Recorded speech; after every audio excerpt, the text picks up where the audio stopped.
نفسیات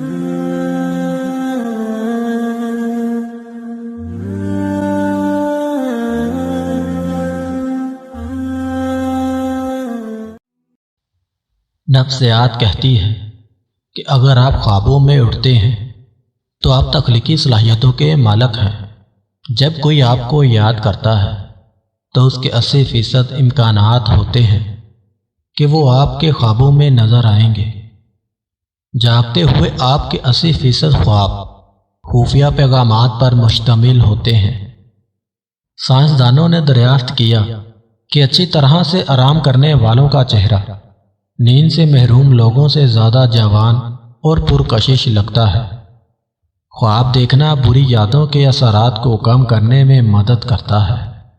جو لوگ تیز رفتاری سے چلتے ہیں وہ عام طور پر سست رفتاری سے چلنے والوں کے مقابلے میں زیادہ پر اعتماد اور خوش نظر آتے ہیں۔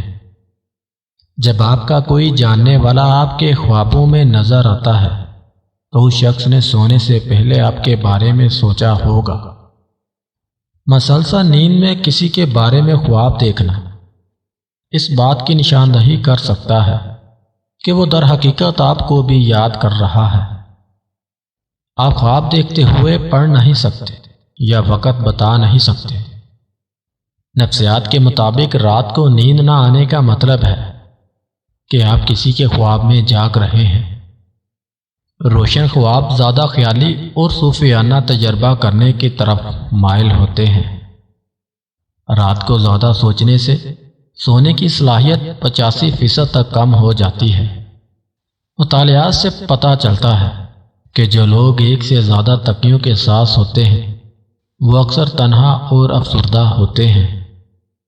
سونے سے پہلے آپ کا 90% دماغ ان چیزوں کا تصور کرنا شروع کر دیتا ہے جو آپ کرنا چاہتے ہیں۔ خواب ہماری شعوری سوچ سے زیادہ وزن اور معنی رکھتے ہیں۔ آپ ایک رات میں 7 مختلف قسم کے خواب دیکھ سکتے ہیں اور ہر خواب 1 سے 2 گھنٹے کا ہو سکتا ہے۔ خواب چھپے ہوئے احساسات اور جذبات کو ظاہر کرتے ہیں کیونکہ یہ لاشعوری ذہن کی عکاسی کرتے ہیں۔ آپ جس سے پیار کرتے ہیں اس کے پاس سونا نہ صرف ڈپریشن کو کم کرتا ہے بلکہ یہ آپ کو طویل عرصے تک زندہ رہنے میں مدد دیتا ہے۔